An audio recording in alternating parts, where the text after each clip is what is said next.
Que tal, como estades? Neste oitavo capítulo, a ferida aberta no 36 trasládase a Coruña, unha cidade na que a legalidade republicana foi aplastada con extrema violencia tras a sublevación militar. En apenas 5 días, a urbe quedou baixo control dos golpistas. Eu creo que non estiveron á altura, porque eles tienen constancia de que había preparativos dun golpe militar e eles deberon pensar que era como a Sanjurjada ou unha cousa así moito máis localizada e moito máis sinxela de combater. E ao cabo non era así. Comezou entón a represión. Os sublevados descabezaron o poder político asasinando o gobernador, o alcalde, varios dos concelleiros e o presidente da Deputación e iniciaron unha cacería co obxectivo de sementar o terror entre a cidadanía. Maruxa Seijas, que xa cumpriu os 100 anos, tiña 11 no momento da sublevación.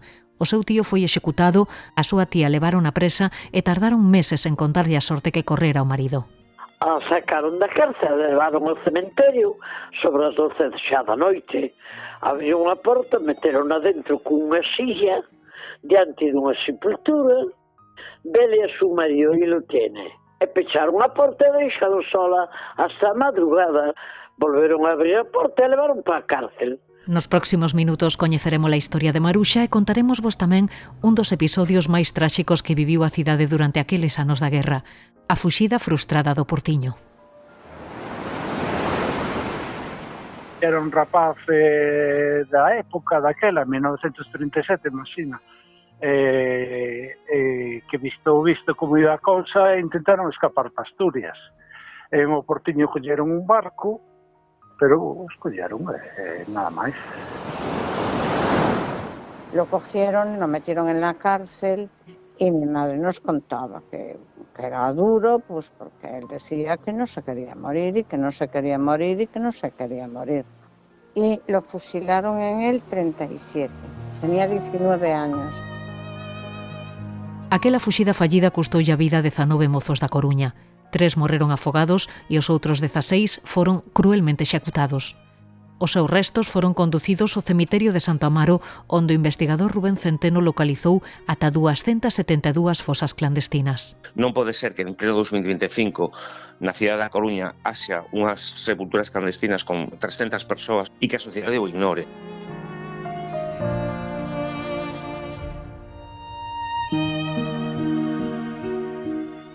O cemiterio de Santo Amaro e a península da Torre de Hércules son algúns dos espazos do terror na cidade da Coruña.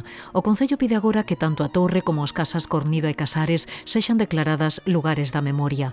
Moi preto da Torre, no vello cárcere, chegaron a vivir hacinados arredor de 500 reclusos.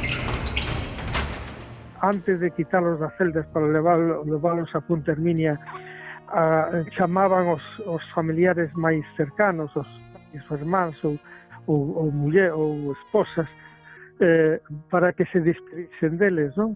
El conta como o desgarro de aquela despedida pues, producía escalofríos, non?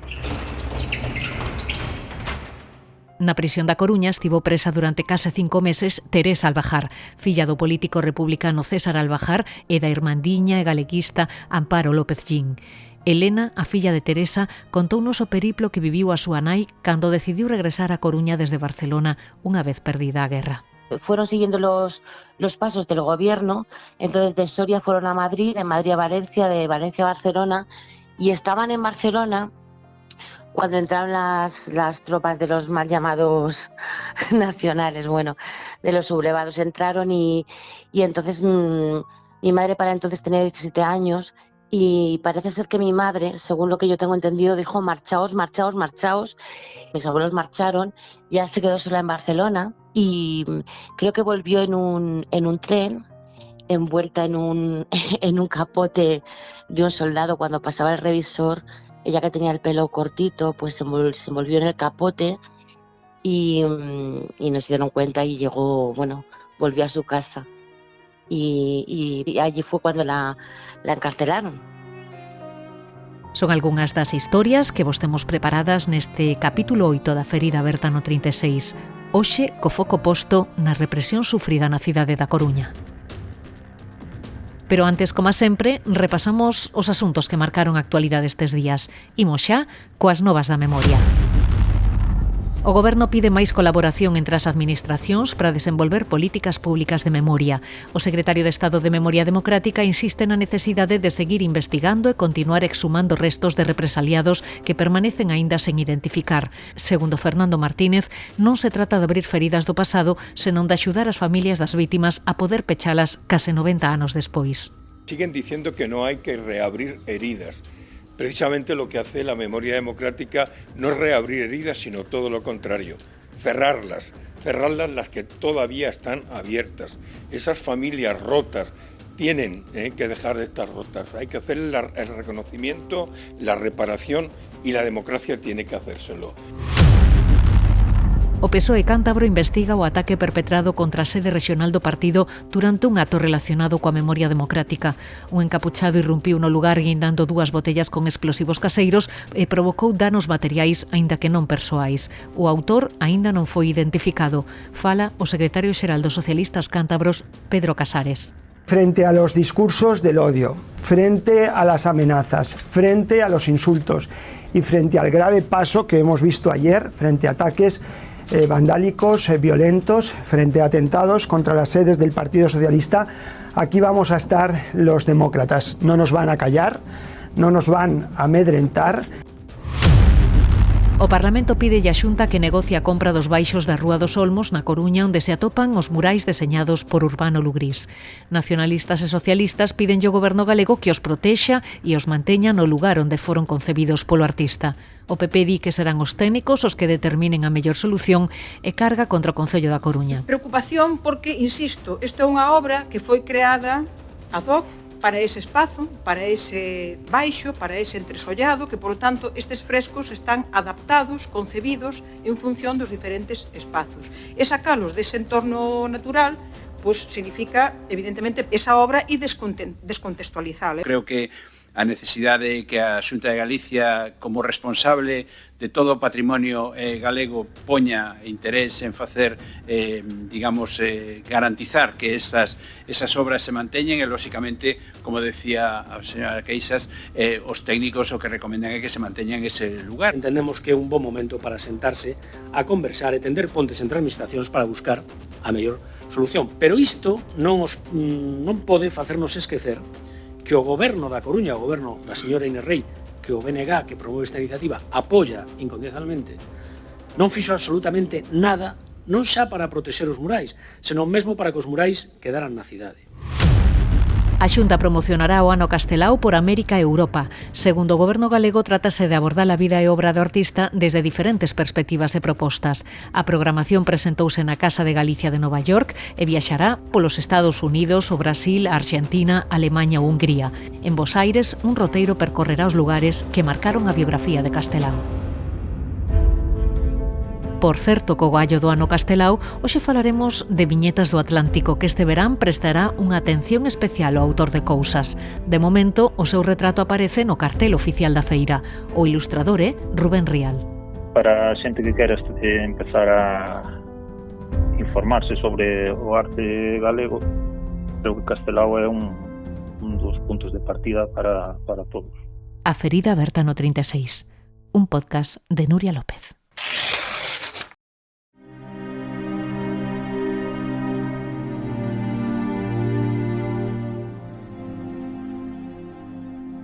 Axiña que se tivo na Coruña a primeira noticia dun intento de sublevación militar en África, soaron as buguinas de todos os barcos atragados no porto, difundindo alarma. A poboación indignada preparouse para defender a República contra calquera ameaza. Cando saín á rúa advertín grande efervescencia en numerosos grupos de obreiros que se estacionaban nos arredores do goberno civil. Vin fixar nas paredes os pasquís. No ano 1938, en plena Guerra Civil, un autor descoñecido, seguramente Luis Seoane, publicaba O que fixeron en Galicia, un libro construído a partir de testemuños que relatan a barbarie cometida polos fascistas tras o golpe militar. Queremos situarnos agora na Coruña de 1936 para revivir aqueles momentos e facémolo coa axuda do investigador Eliseo Fernández. Na cidade da Coruña todo o mundo máis ou menos estaba sobre aviso. había unha alerta, o que pasa é que non había preparativos por parte das autoridades a hora de, por exemplo, algo tan importante como repartir armas, porque ao cabo na cidade da Coruña había unha guarnición militar con experiencia tamén de combate nas guerras de África e ben armada, e contra iso vale que houve un mitin na Praza de Touros, toda a sociedade civil organizouse a través do movimento obreiro, os partidos de esquerda, e estaban todo o mundo buscando armas, pero non houve forma de conseguilas, e a resistencia que houve foi no goberno civil, onde resistiron as poucas forzas leais, e entón a derrota era, digamos, estaba cantada, en que por algún tempo, cando chegaron mineiros á zona de Lousame, pois puido casi recuperar parte da cidade da Coruña para a República. O que pasa é que tamén a dinamita esgotouse, e cando se esgotou a dinamita dos mineiros, todo o mundo xa saiu en desandada. Moito se ten escrito sobre o que estás comentando, non? Sobre esa capacidade de resposta das autoridades republicanas naquel momento fronte aos golpistas. Tamén se falou moito sobre o papel que xogou Casares Quiroga, que estaba fronte da presidencia do Consello de Ministros. Eliseo, estiveron a altura, minusvaloraron o alcance da sublevación? Claro, eu creo que non estiveron a altura, porque eles tienen constancia de que había preparativos dun golpe militar, e eles deberon pensar que era como a Sanjurjada, ou unha cousa así moito máis localizada e moito máis sinxela de combater. E ao cabo non era así, e eles, digamos, disponían de forzas en sentido humano, a través do movimento obreiro, sobre todo, pero non foron que aproveitarlos, en parte, sobre todo, en algunhas zonas, porque tiñan tamén medo de que eso significase un cambio máis global de tipo revolucionario, como finalmente aconteceu en Barcelona. Na Coruña xa non puido pasar nada parecida. Non sei se pode falar dun perfil de vítimas, falo de ocupación, filiación, idade. Quen foron os primeiros obxectivos dos golpistas? Ou houve un pouco de todo? Claro, houve un pouco de todo. Un traballo que fixemos con Dioniso Pereira e Víctor Oia, falábamos dunha componente de clase, de como as clases traballadoras e organizadas eran evidentemente o albo da represión en zonas como, por exemplo, na cidade da Coruña, na que había un sindicalismo organizado moi potente e moi combativo, porque a represión tiña varias facianas, non? Tamén se dirixiu evidentemente contra os cargos públicos da cidade e de toda a zona que estaban no momento ocupando responsabilidades, pero tamén era, digamos, afectaba a xente que se enfrontou aos militares na rúa e que foi detido por iso, xente que quedou ferida, xente que tiña tamén responsabilidades sindicais. Foron toda unha serie de perfis que foron perseguindo, non? Un pouco a veces a idea que hai de que a represión foi arbitraria. Era en parte arbitraria porque querían que fora arbitraria porque me querían meter medo a todo o mundo, pero tamén en momentos era como quirúrxica, non? Porque afectaba a xente que era moi significada, que tiña capacidade, digamos, de atraer a xente e de significar unha oposición ao réxime que se estaba instaurando. E o que estaba claro é que os represores quixeron desde o primeiro momento descabezar o poder político, executando alcaldes, gobernadores, deputados e todos aqueles que se implicaran na fronte popular e na campaña do Estatuto, non? Sí, evidentemente era un pouco un dos perfis que eles buscaban, non? Descabezar a toda a xente que ocupara cargos políticos e que tamén tiña cargos de relevo en partidos e sindicatos. Era, digamos, ese objetivo porque eles, a represión do golpe militar ten, digamos, unha misión a curto prazo, que pacificar unha retaguardia nunha guerra que se estaba dando, pero tamén se estaba vendo que o que eles querían era que non lles pasara como pasara coa ditadura de Primo de Rivera, que durou 6 ou 7 anos, pero cando Primo de Rivera caeu, chegou a dita blanda e chegou despois a República, e todo o movimento que había anteriormente renaceu. Entón, eles xa querían, digamos, había unha previsión do que se chama extirpar a roja, de toda esa serie de chamamentos, acabar de vez con todo o que eles estaba molestando, que era o movimento obreiro, que era tamén o nacionalismo que se estaba dando nas nacionalidades históricas, e todo iso quixeron, de feito conseguiron rematar de vez con elo. E que sabemos sobre os represores? Quen foron os perseguidores nesta área en concreto? Hai un perfil que eu creo que claro, e para min é moi importante que o da Guerra Civil. Os militares estaban facendo a guerra, volcaban, digamos, o seu esforzo nese esforzo de guerra. Os tribunais militares eran lentos, tiñan unha serie de procedimentos, aínda que se saltaron moitos e que tramitaban moitísimas cosas de urxencia, pero non servían para o que eles querían nese momento, digamos, o poder que se estaba instituindo o goberno de Franco.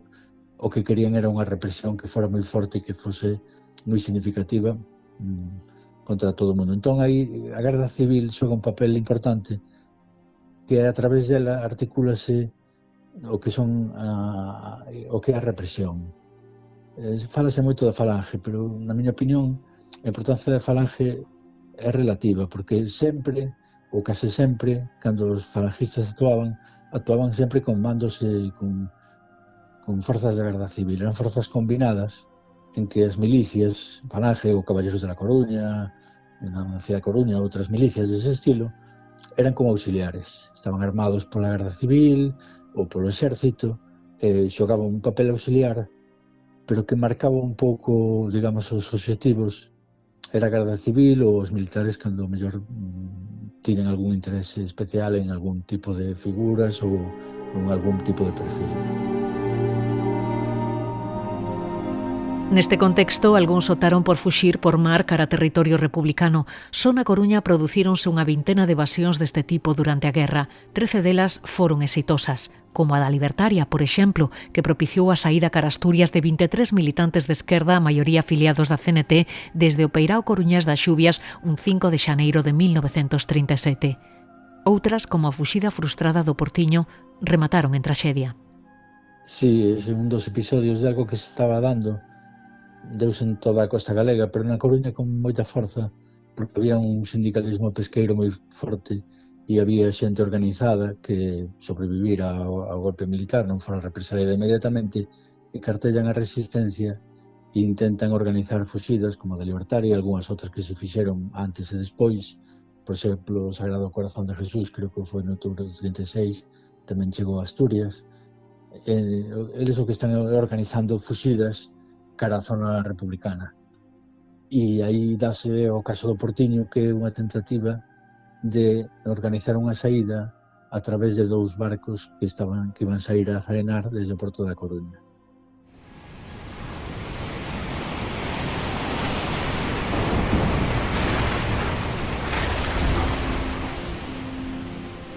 Neses 2 barcos había militantes de esquerda que tiñen a idea de tomar o barco cando estivera saindo da ría, e entón irían á zona do Portiño a recoller ali a unha serie de xente que estaba avisada de que iban a ir recollelos.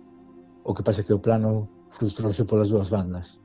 Por unha parte, os que estaban nos barcos viron movimentos sospeitosos no porto e pensaron que podían ser interceptados, que había sospeitas de que podían actuar, e entón desistiron de coller os barcos. E por outra banda, os que iban cara ao Portiño, parece que alguén se despistou, foi dar a unha casa, o dono alertouse con tan mala sorte que tiña posibilidade de avisar ás forzas militares que había no Monte de San Pedro, avisounos, e entón por esa parte tamén as forzas da orden chegaron á zona do Portiño e ali detiveron algunha xente, outra xente tivo que tirarse ao mar. Houve un enfrentamento con disparos e houve xente que chegou case que nadando, tirando cara a zona de Arteixo, que foi algo espectacular. Está moi ben contado por Antón Patiño no seu libro de Memoria de Ferro.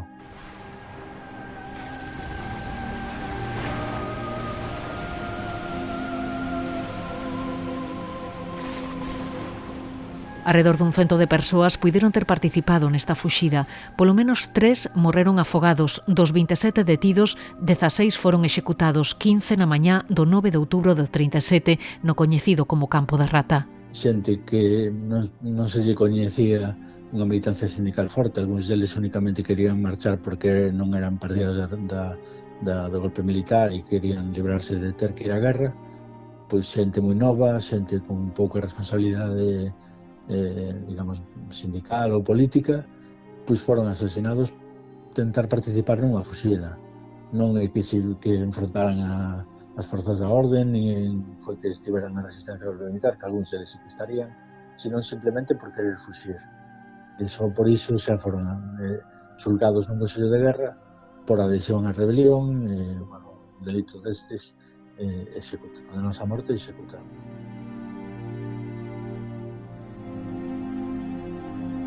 A fuxida frustrada do Portiño abriu unha ferida enorme entre os familiares das vítimas, como Federico Rivadulla Rivero, Iquiño, un mozo de 19 anos sindicalista e militante das Xuventudes Socialistas, ou Ramón González Canosa, militante da CNT e vencellado sindicato de gaseoseiros e cervexeiros. Fernando Seijas, pola contra, conseguiu salvarse. Os perseguidores non foron quen de identificalo.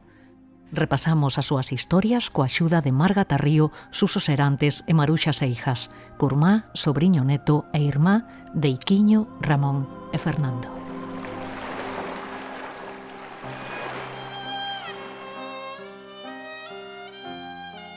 Iquiño, yo creo que era de las Juventudes Socialistas, en enero de 1918. Y yo creo que su oficio que tenía en aquel momento pues era panadero, trabajaba en una panadería.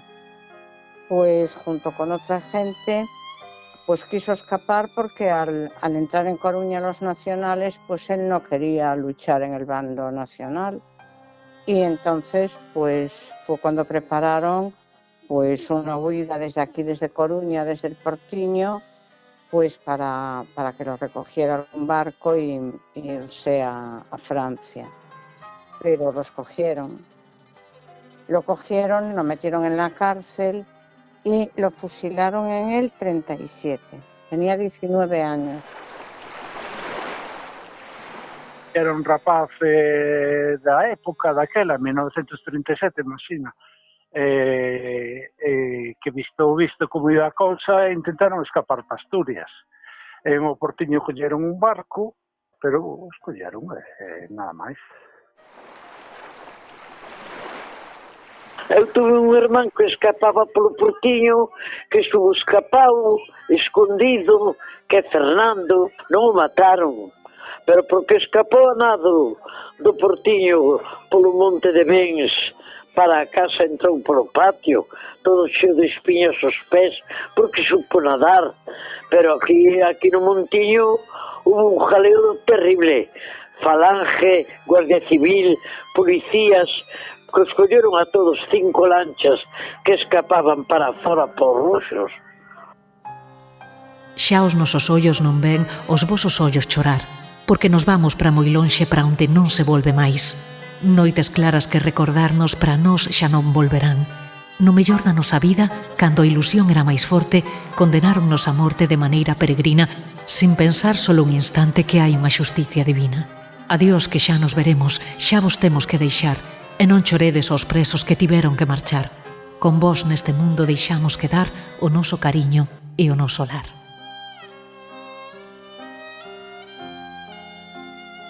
Este é un fragmento dun poema escrito por Iquiño no cárcere da Coruña tan só 2 días antes do seu fusilamento. Nos 7 meses nos que permaneceu en prisión, a anguria foise apoderando deste rapaz de 19 anos e tamén dos seus familiares que se achagaban ata o penal para despedirse del. Mi abuela pues llevaba a sus hijos, que eran primos de él, claro, pues los llevaba a verlo a la cárcel. Mi abuela quería que se despidieran de él y que lo vieran.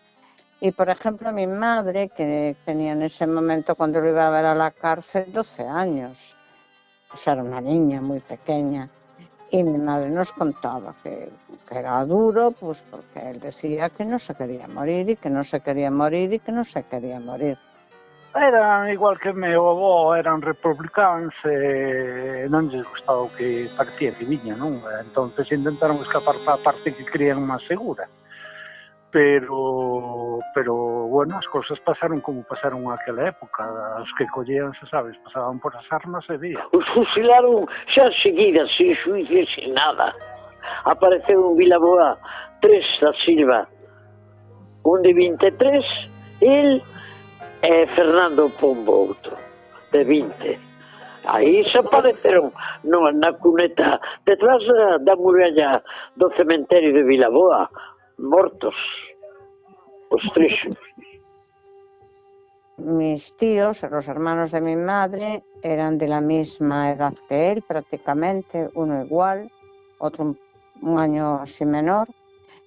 Y parece ser que aquel día fue terrible en casa de mi abuela. Aquel día, creo que los chillidos, pues de ellos, de todos, vamos, creo que fue un día horroroso en casa de mi abuela, pues por el impacto que tuvo. Y eso es lo que nos transmitieron a nosotros. En casa de mi abuela se conservó siempre el recuerdo de Federico como el de una injusticia terrible que les había afectado a todos.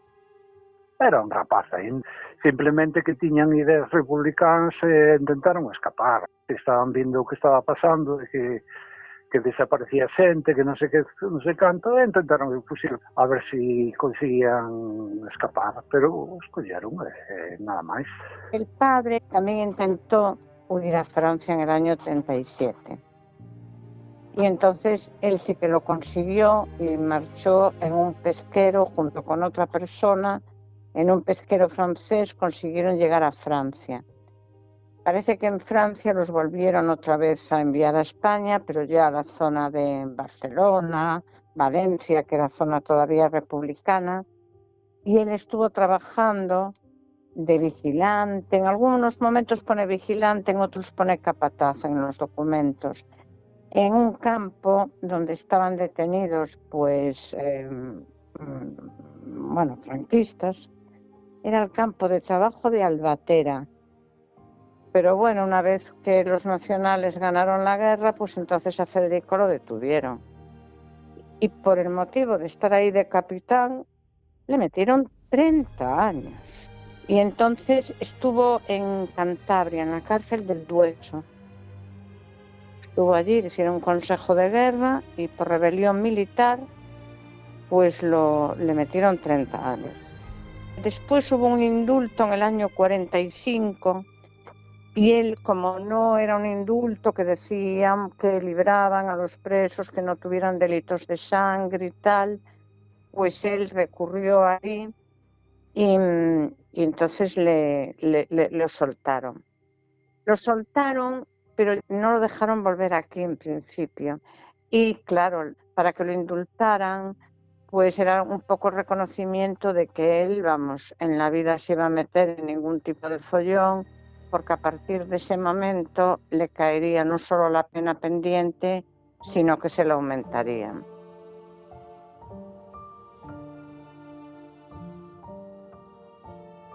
Así transcorreu a vida de Federico Rivadulla Gómez, o pai de Iquiño, unha das vítimas da fuxida frustrada do Portiño. Unha fuxida frustrada que se suma ao arredor de 70 evasións rexistradas durante a guerra por todo o litoral galego e organizadas, Eliseo, desde os sindicatos. Claro, aí había... hai que ter en conta que o sindicalismo pesqueiro estaba moi organizado en toda a costa galega, prácticamente todos os portos contaban con sindicatos e con militantes da CNT, que era a organización mayoritaria. Entón, o que se deu é que non, a represión non puido con todos, moitos tiveron que agacharse porque foran responsables sindicais, outros porque participaron na resistencia, pero, sen embargo, moitos outros quedaron e seguiron faenando, traballando normalmente, en que tamén se fixo limpeza nas tripulacións a medida que foron dándose esas fuxidas. Entón, o caso é que eles, a través de, da rede de contactos que mantiñan, foron incluso localizando xente que estaba fuxida, sabían onde estaban, foron dándolle aviso de que en tal data podía haber tal fuxida, por exemplo, no Porto das Xubias, na fuxida libertaria, lles dixeran que foran hasta ali a un galpón que había, onde había un vigilante que era tamén estaba implicado na fuxida, que lles deu acollida pola noite e ao día seguinte saliron nese barco e chegaron a Asturias. E un pouco foi sempre así. A figura quizás relevante, houve varios, non? Pero é a de Manuel Montes, que podía ter marchado probablemente das fuxidas nas que participou como organizador, pero se quedou e máis me parece que foi en marzo do 38, pois ao final foi detido el co seu fillo e foron os dous asesinados por a Guerra Civil e e ainda hoxe os seus cadáveres non se sabe o que foi deles. Pasaron case 90 anos desde o inicio da guerra. Crees que a todas estas persoas que conseguiron permanecer na resistencia se lles fixo xustiza e están colocadas no lugar que a historia merece? Creo que se fixeron cousas por lembralos, pero a nivel institucional probablemente non se fixo abondo, non? Houbo creo que unha tentativa tamén a mellor de lembrar algúns persoeiros, xente moi destacada, pero creo que houve xente desde posicións máis humildes que participaron na resistencia, que participaron na organización de fuxidas e non foron recoñecidas institucionalmente como debían. A súa historia é coñecida, pero en determinados círculos, non é unha historia que coñece a todo o mundo, nin que se lembre tampouco no Rueiro, por exemplo, nin que se lembre a outros niveis que se fagan exposicións ou calquera tipo de acto de divulgación. Únicamente o movimento memorialístico pois é o que está dando algúns pasos para iso, pero tamén a forza del máis ben pequena. Pois Eliseo Fernández, moitas grazas polas túas aportacións e por compartilas con nos aquí na Fría Aberta no 36. Unha aperta. Unha aperta.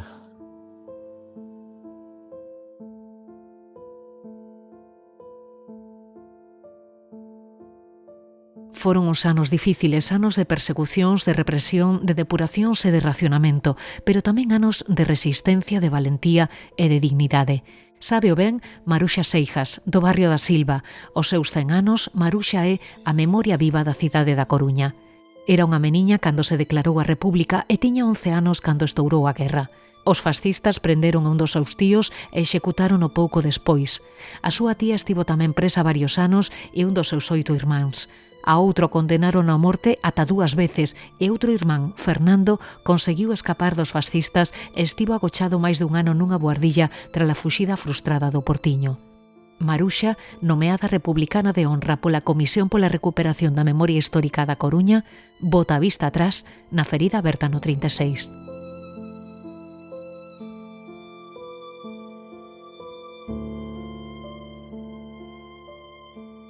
Eu recordo todo porque eu tiña 11 anos, era unha nena grandiña.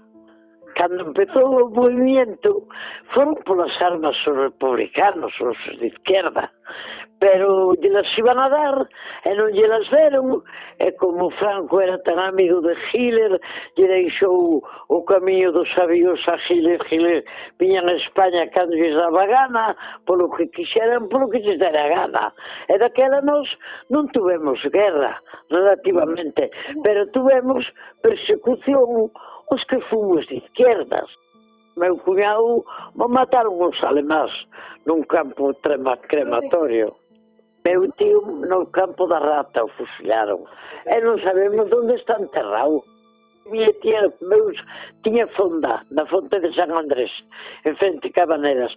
E había, sempre tiña chea, pero había un valenciano, unha parexa, marido e muller, que lle viñan sempre, como eran de izquierdas, sempre viñan no veranío para aí a fonda de miña. E sempre, como estaba xa a cousa revolucionada, xa había empezado a guerra, bueno, viñeron ese ano tamén e traían unha pistola e viñeron polo valenciano a fonda e o levaron e xa o mataron, xa non foi nin para Valencia. E resulta que lle quedou a pistola na habitación, na mexilla. E miña tía debe de ser que ao facer a limpieza a tendría visto ali varias veces. E se deu conta de que tendría a pistola ali, e lle dixo unha filla que era do meu tempo: Alicia, toma esta pistola, lle envolveu nunha servilleta, vete corriendo aí atrás a la Marina e tira este paquete lo máis lejos que puedas en alemán. E a nena foi, tiña 11 anos como eu, e tirou un paquete, a pistola. E cando lle pegaron a paliza ao valenciano, cantou, porque lle dixen, onde está a pistola, onde está a pistola? O pobre tuvo que cantar, e dixo que tiña o queixón na vexilla. Cando viñeron por ela, a pistola non estaba. E miña tía contou a verdade, que lle mandou tirar a nena no mar.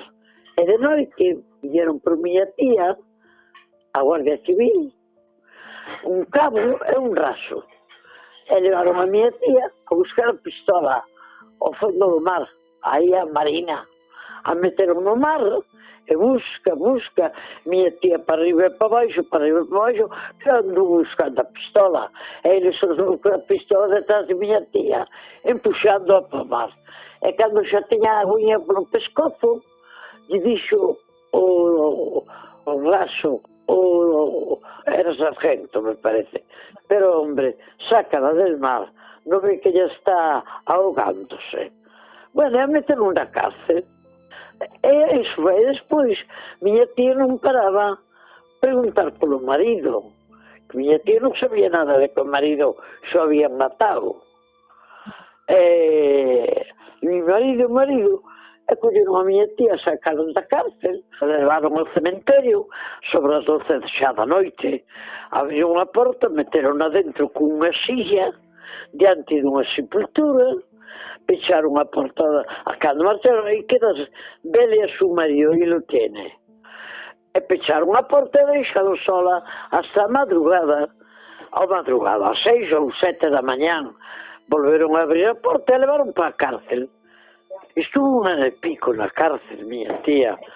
Ela tamén se salvou porque ela era a cociñeira da casa dos Canalejo, do forno, que senón tamén a pasearían.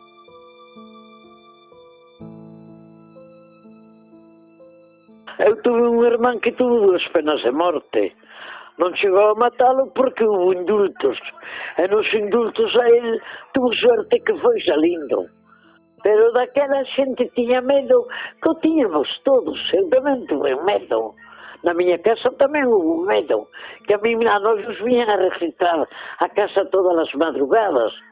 Un día viña a falange, os falangistas que eran horribles, e outro día viña a Guardia Civil para coller a meus irmáns na casa.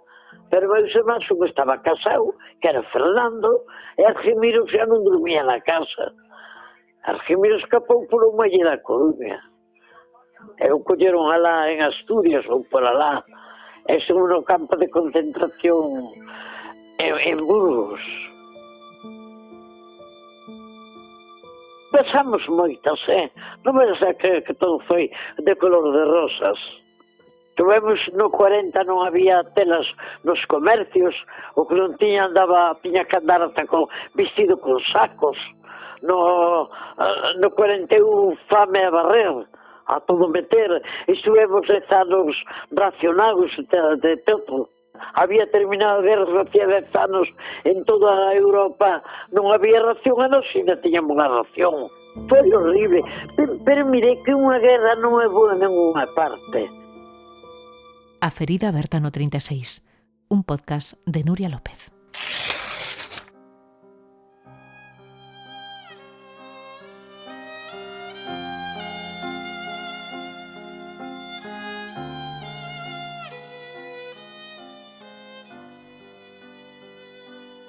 Durante aqueles primeiros compases da guerra, os fascistas foron a polas principais cabezas visibles da cidade.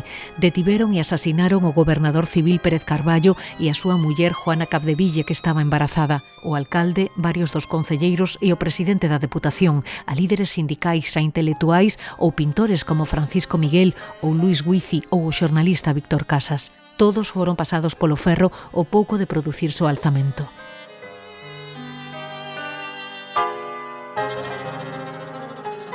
O investigador Luis Lamela leva case 40 anos mergullando en arquivos para documentar a memoria do acontecido tras o golpe do 36.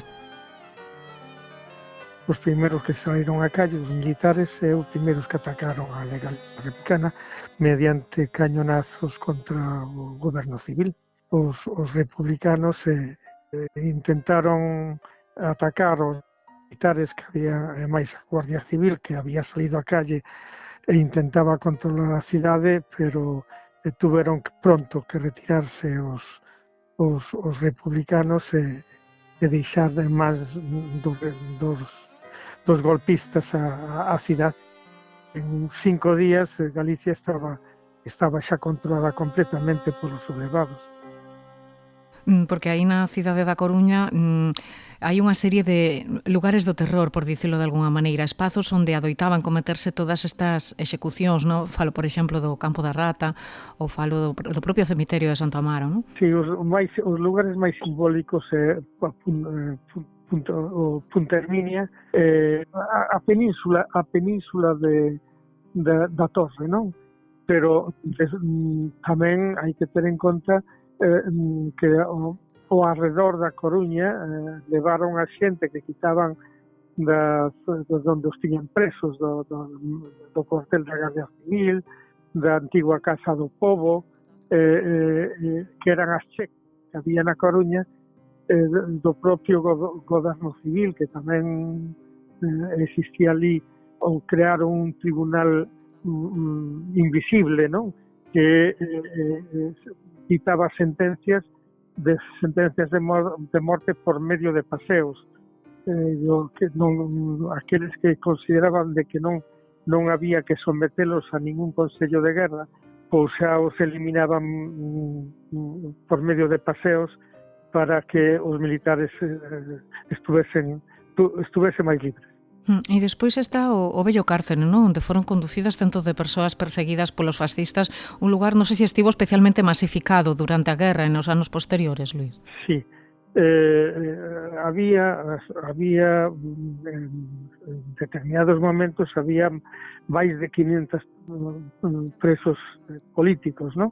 De aí tanto os quitaban unha vez que se celebraban os consellos de guerra, pois os quitaban da prisión, os trasladaban a Punta Herminia e ali os fusilaban, non? E despois os levaban, os seus corpos os levaban a San Amaro, ao cementerio de San Amaro, non? En fosas comuns, se enterraban en fosas comuns. Ademais de que esos que fusilaban en Punta Herminia, tamén hubo sacas da prisión en donde independientemente de que estuvesen sometidos a xusticia militar, pois os levaban fora da cidade, nos alrededores da cidade, como en Carral, como en Arteixo, como en Oleiros, como na Costa da Sal, en Aranga, pois os levaban e aí os mataban e os deixaban nos camiños, obligando despois aos nativos, aos habitantes das aldeas, que recollesen eses cadáveres e os enterrasen. Teño entendido que a situación era tal que as mulleres dos presos facían gardas ás portas da prisión pola noite para evitar que os homes, os fillos, os irmáns foran sacados precisamente para seren paseados. Era unha forma de presión, non? Sí, eso existiu tamén, pero tamén sufriron, digamos, ataques por parte da Garda Civil, non? Que non querían esas mostras de esa valentía de estar ás portas para de alguna forma controlar que non os quitasen e os matasen en un paseo, non? Pero sí que existiu, aunque non foi moito tempo, porque erradicaron esa forma de presión.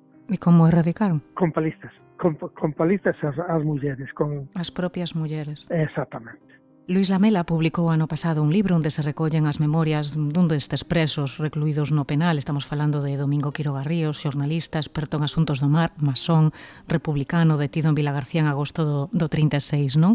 Que podemos contar sobre Domingo Quiroga? Como acabou en prisión? Bueno, Domingo Quiroga, militou en varios partidos políticos, empezando polo Partido Socialista, e despois, ao final dos anos da República, militaba en Unión Republicana. Él estaba destinado na Coruña como funcionario civil da Marina Mercante, pediu que o destinasen a Noia, non?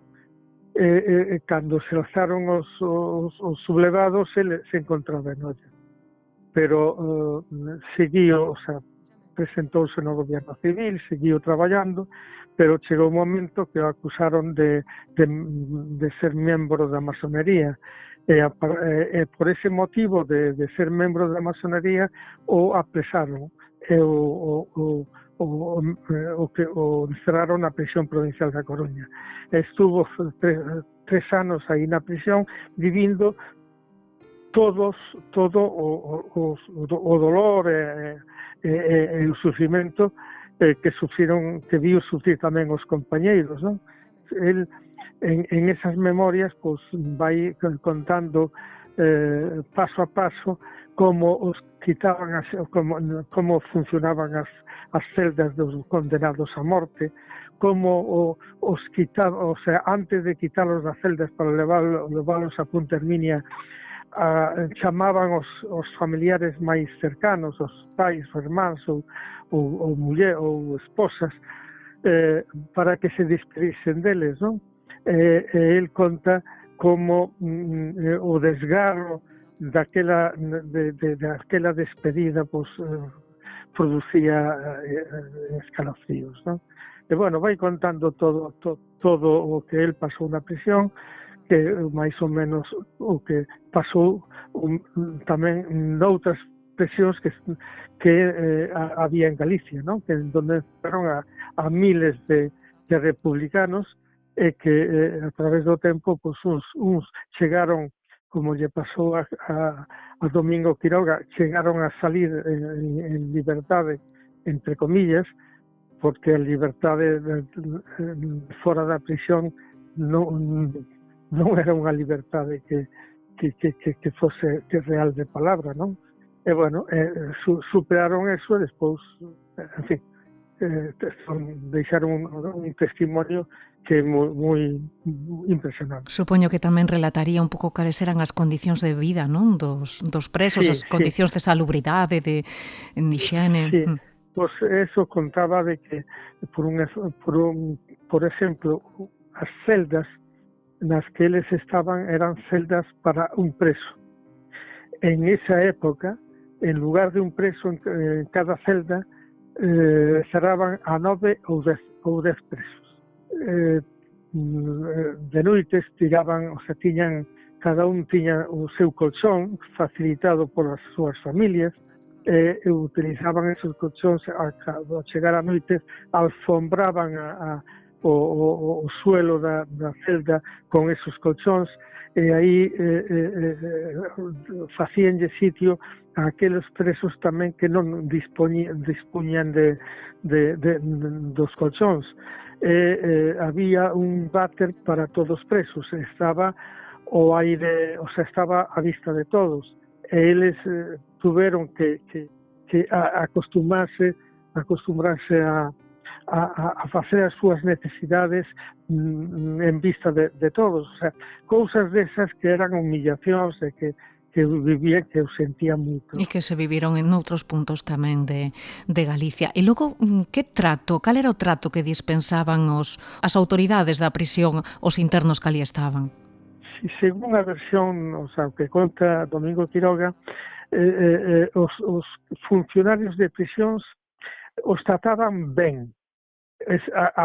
Había algunha excepción, ¿no? que se cedía con él en determinados momentos, pero normalmente o trato era bo. Non se queixa deso, a pesar de que unha das cousas que conta que cando ele entrou en prisión pois tiñan libros para poder, por exemplo, leer, non? Pero pouco a pouco lle empezaron a desaparecer, a facer desaparecer e prohibir os libros, e esa era unha necesidade que eles sentían moito de poder ler algo que fose un prospecto de calquer un medicamento, pois o leían todo o mundo. Terrible. Luís Lamela, ademais, retrata os responsables dos crimes do franquismo noutro libro, En golpistas e en represores. Só falar dese traballo daría para un capítulo monográfico deste podcast, desde logo, pero por dar un par de apuntes, Luís, quen daba as ordes e quen as executaba aí na zona da Coruña? Bueno, vamos a ver. Os militares, por un lado, mandaban deter aos obreiros e aos dirigentes republicanos e había un proceso que os levaría a un consello de guerra, non? En ese consello de guerra había condenas masivas a morte. No gobierno civil por parte dos militares, pero no gobierno civil estaba o que sería delegado de orden público ou gobernador civil, que era o que organizaba, digamos, a eliminación de xente republicana, de republicanos, de unha forma expeditiva, non?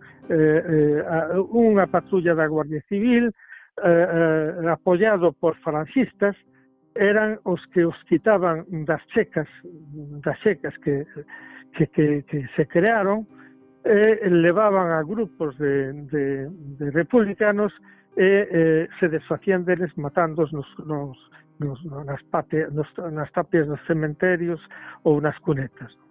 Eso eran as dúas formas oficiales.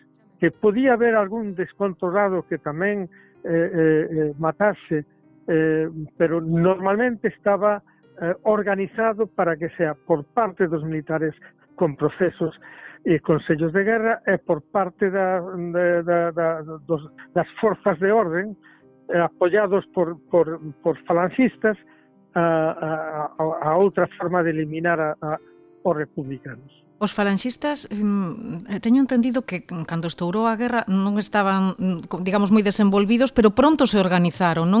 Vamos a ver, os falanxistas no ano 36 estaban medio descontrolados porque o goberno había ilegalizado a falanxe española, había ilegalizado, ¿no?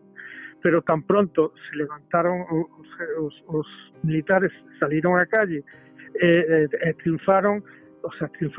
No momento de sair á calle xa se lle sumaron moitos falangistas, uns que estaban na cárcel, os que os deixaron en liberdade para que se sumasen a sublevación, e pronto a Garda Civil organizouse para que eses falangistas que estaban a favor do golpe de Estado se incorporasen aos equipos que tiña a Garda Civil para establecer o orden, entre comillas, o seu orden,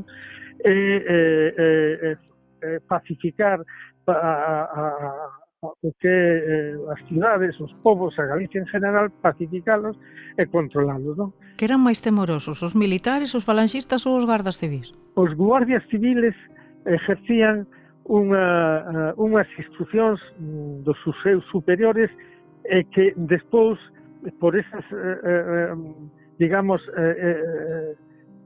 traballo que facían, eran premiados con diñeiro que se recaudaba para axudar aos fascistas, non? As tropas de Franco.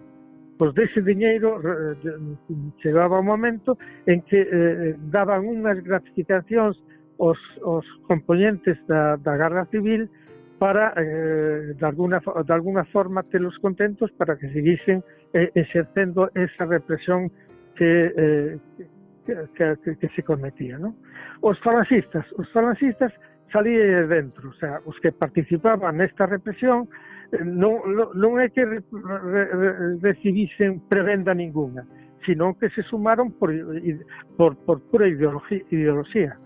Por principios. E algún deles pagou polo que fixo? Pagar, como se dice pagar, ningún foi castigado legalmente. O sea, que puderon ter problemas entre eles, que nos tuveron entre eles, que a xente que foi separada da falanxe con algunha, pero non hubo outro tipo de represión física, non hubo represión física. Luís Lamela, pois moitísimas grazas por pasarse por aquí e abrirnos os ollos. Grazas por acompañarnos unha aperta. Gracias, aperta para vos.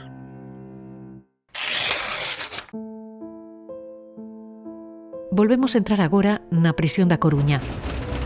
onde estivo case 5 meses encerrada Teresa Albajar, a filla pequena do xornalista e político republicano César Albajar e da irmandiña e galeguista Amparo López Gin. A guerra dividiu a familia e arrancounos para sempre da súa terra, Galicia. Recordaba Galicia con mucha pena. Era como si se lo hubieran robado, como si le hubieran robado el idioma, como si le hubieran robado la patria, como si lo recordaba con mucha pena y soñaba todas las noches, muchas noches soñaba con La Coruña, soñaba que caminaba por la ciudad vieja y se levantaba muy cansada, como si lo hubiera hecho realmente, como si esos paseos que había soñado hubieran sido reales, como si los hubiera hecho de verdad. Y decía que a lo mejor había salido de su cuerpo, su alma había salido de su cuerpo, había hecho todo eso y por eso se levantaba tan cansada. Pero soñaba muy a menudo con su tierra, con Galicia, sí.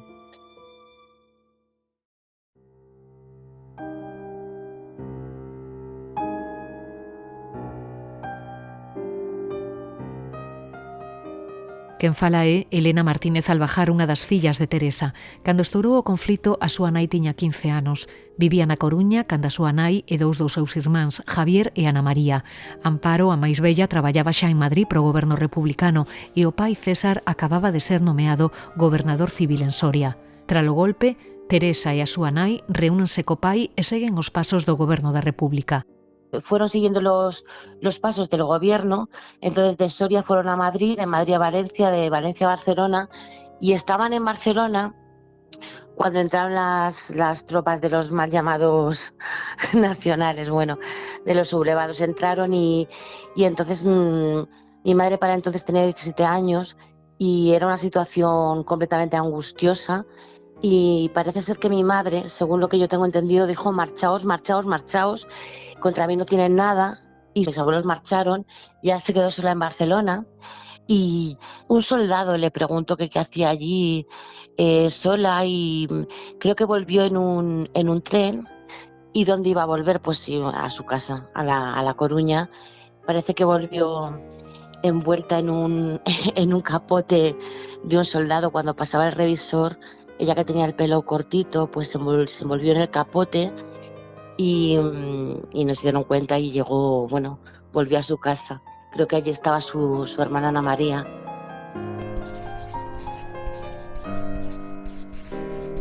Mi ciudad se vio envuelta en tiroteos y empezaron a producirse muertes y más muertes sin tregua. Los sublevados fuertemente organizados fueron tomando todas las posiciones. En nuestra casa, tan llena de vida en otros tiempos, reinaba la tristeza, la soledad, mientras nuestros amigos eran fusilados, paseados o permanecían escondidos en lucha, a veces estéril, por salvar sus vidas. Así relata Ana María aqueles anos de guerra nos que estivo soa na Coruña. O seu irmán Javier permaneceu meses agochado nos montes de Carral, aonde chegara tras fuxir dun campo de concentración. Un día, 6 gardas civís petan na porta das irmáns Albajar e levan presa a Teresa ata o cárcere da Coruña. La metieron, pues supongo que por ser hija de quien era, porque no había ninguna otra razón. Case 5 meses estivo Teresa recluída no penal coruñés. Alí coñeceu a Esther Casares, filla de Santiago Casares Quiroga. Me hablaba de las presas que estaban ahí por cualquier otro motivo, ¿no? De gente que conoció, de cosas que hacían. Y una vez que las castigaron por cantar una canción en la que se metían con los carceleros. Somos reclusas y no lo deben de olvidar. No cometimos falta, pues defendemos la verdad. Ellos se venden al traidor y no se paran a pensar que en la vida todo cambia y esto tiene que cambiar. Creo que podían salir un poquitito al patio a que les diera el sol o algo, iban a castigar a todo el mundo. Y ella dijo: no, he sido yo y no podía consentir que castigaran a todo el mundo, ¿no? Por eso. Tras recuperar a liberdade, Teresa entra a traballar durante un tempo nos laboratorios Orzán.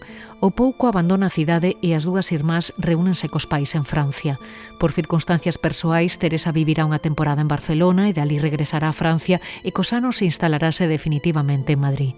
Tardou anos en regresar a Galicia. Yo creo que la primera vez que volví a Galicia yo iba con ella y yo tenía ya 10 años.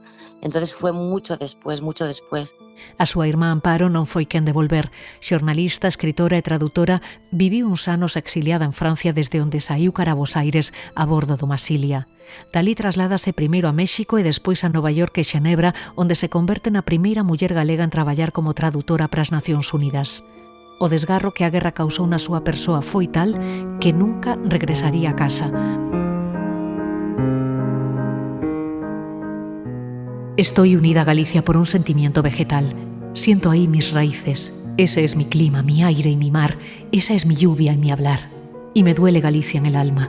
Resolverme a ir allá es muy difícil. Además, sigo recordando entrañablemente amigos muertos en las condiciones de aquella famosa época y no los puedo olvidar, ni puedo olvidar lo que hicieron con ellos. Es muy difícil. Fue a parar al final a Argentina. Después estuvo en Nueva York, terminó luego en Ginebra, trabajó en las Naciones Unidas y terminó sus días en la frontera con España, en un sitio desde donde se veía el niño. Desde su casa se veía el niño, pero no era Galicia. Ninguno de los hermanos recuperó Galicia. Amparo, al bajar, faleceu na localidade portuguesa de Monsáu, aos 82 anos, suspirando ata o final pola súa terra, Galicia. Es importante hablar de las cosas, hablar del pasado, hablar de lo que sucedió y de cómo sucedió para evitar que pasen estas cosas. A mí me da un miedo tremendo. Hay gente que pienso que no ve la que se nos puede venir encima. No hay que repetir las cosas malas, no. Tenemos que aprender. A ferida aberta no 36, un podcast de Nuria López.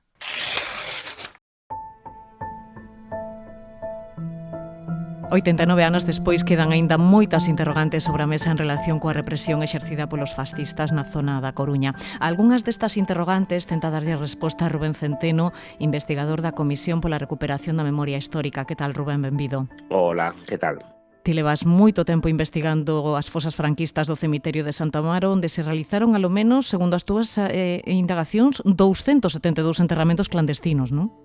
Sí, bueno, levo aí aproximadamente casi 3 anos, fundamentalmente, investigando a través dos, digamos, tomando como base a cifra de nomes e voces, non, que son a xente que está registrada como represaliada na comarca, que son alrededor de 600. Entón, deses 600 atopamos que efectivamente alrededor de 270 están enterradas en San Amaro.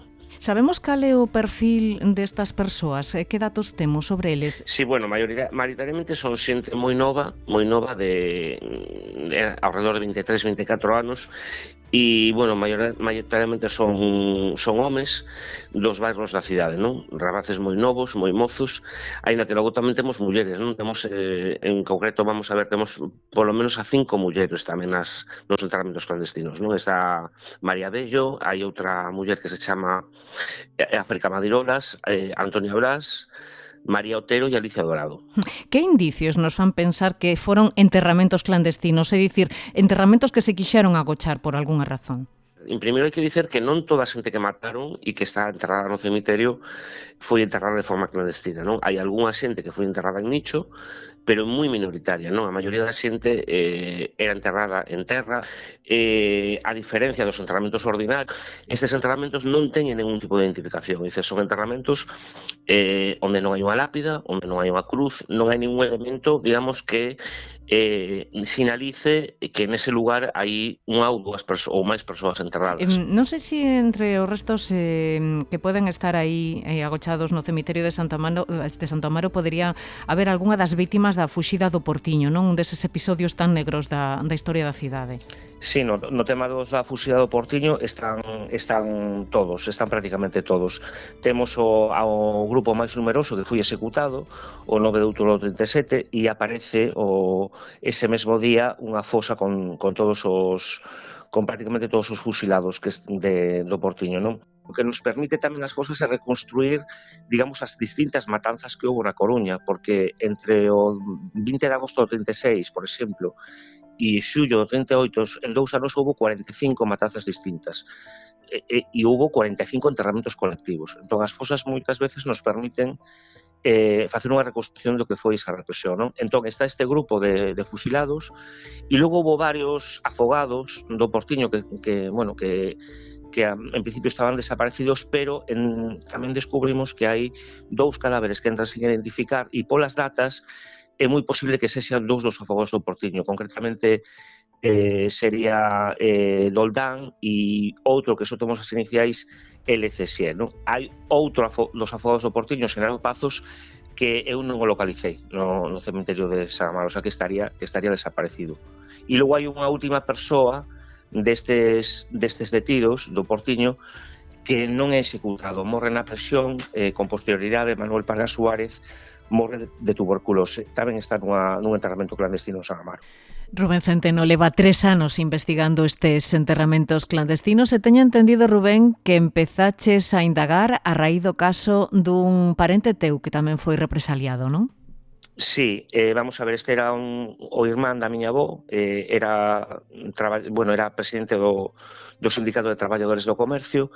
A el foi paseado, non executado, non? É dicer, foi, digamos, secuestrado por un grupo de falanxistas e apareceu tiroteado na praia de Bastiagueiro.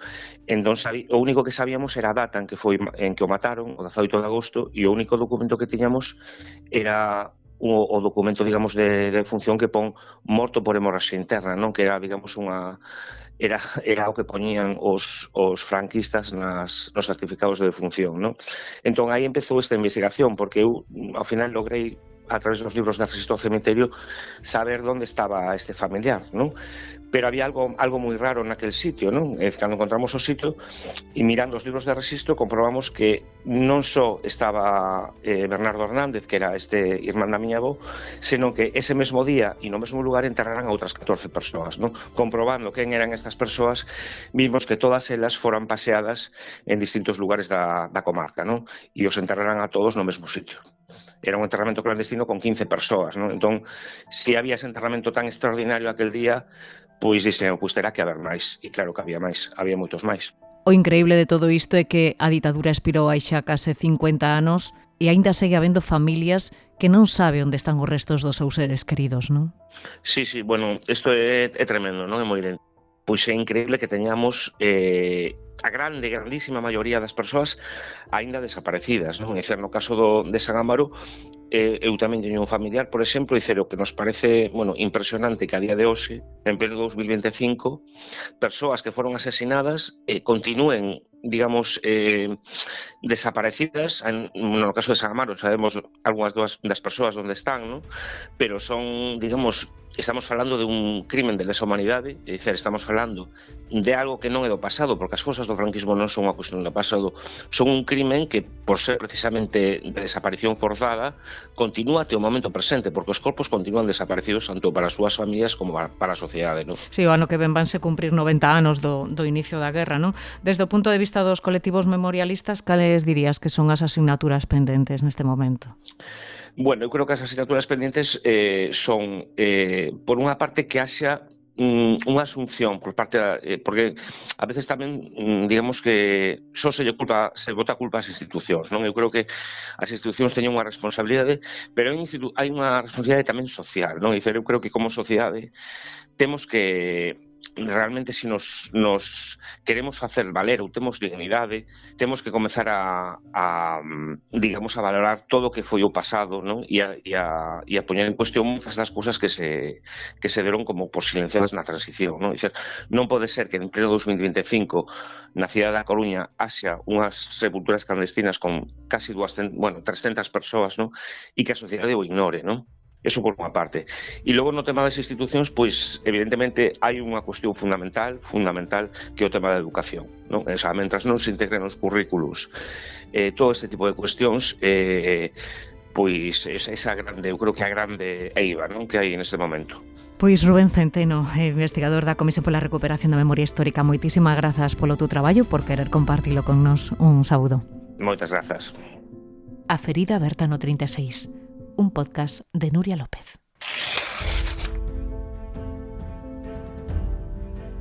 Co gallo do ano Castelao, hoxe queremos aproveitar esta visita que estamos a facer á cidade da Coruña para falar dunha das citas do verán pros amantes da banda deseñada, Viñetas desde o Atlántico, e é que, de algún xeito, tamén Castelao pasará en agosto por ali.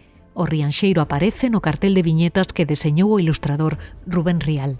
Con el falamos sobre Castelao, sobre o seu estilo e tamén sobre a súa capacidade de influencia entre as novas xeracións de ilustradores.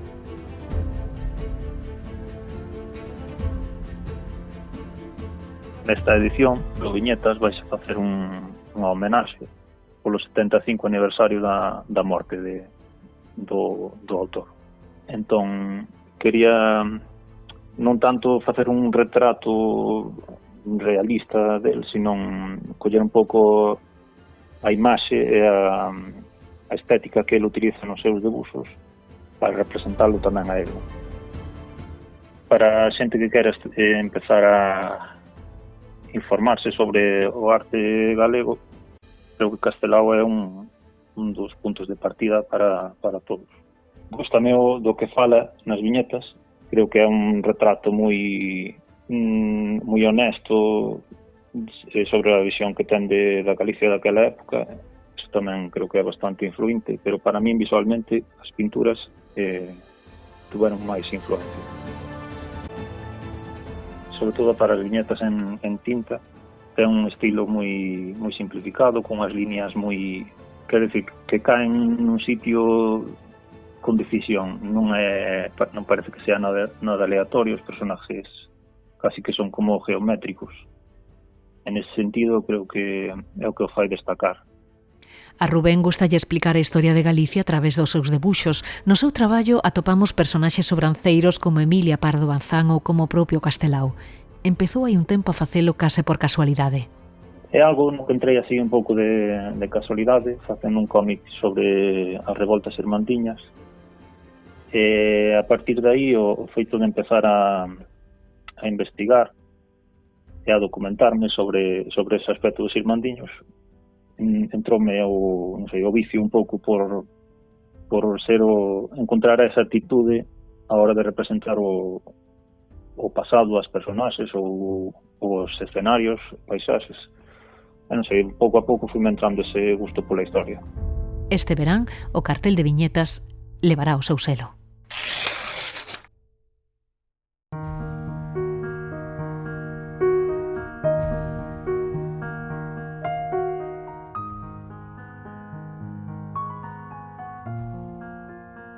Pois ata aquí chegamos. Grazas a todos e todas polas vosas historias e por compartilas connosco. No vindeiro capítulo, monográfico sobre Castelao. É un home que loita contra a injustiza. É dicir, é un home que cando fai os seus dibuixos está a favor de que teñan voz os excluídos, de poñerlle rostro aos excluídos. E toda esa xente que é mayoritaria poda decidir libremente como demócratas o que queren facer das súas vidas. A autonomía hoxe, tal como a temos, sería históricamente inconcebible sin o esforzo de Castelao da súa xeración e do Partido Galeguista. É imprescindible ollar Castelao de un xeito unitario e non cabe facermos aí escisionismo de ningún tipo. Castelao, nos momentos da guerra española, fai eses álbums que son de un realismo como non houbo no mundo.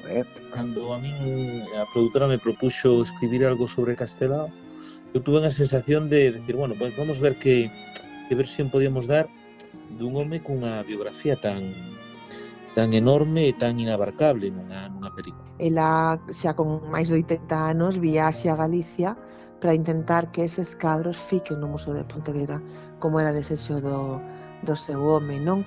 E ela é cando di que loitará como unha leoa se fai falta para que a él se lle cumpra ese desexo de que as cousas fiquen no museo. Sen Virxinia, o Museo de Pontevedra non tería tanta obra de Castelao como ten. Virxinia súmase a isto, non? Quero decir, non é unha espectadora, non? Senón que acompaña neste camiño, non? O momento máis crítico é cando se cambia o recorrido e se lle furta a xente poder facer, por así decirlo, a homenaxe pasando por diante. cambian o recorrido dunha rúa para outra, e aí onde se produce a carga policial máis forte, non? E eu creo que é máis o temor ao popular que outra cousa, non? Xa sabes que podes atoparnos en Spotify, iBooks ou YouTube, ou tamén a través das redes sociais. Ata cando queiras.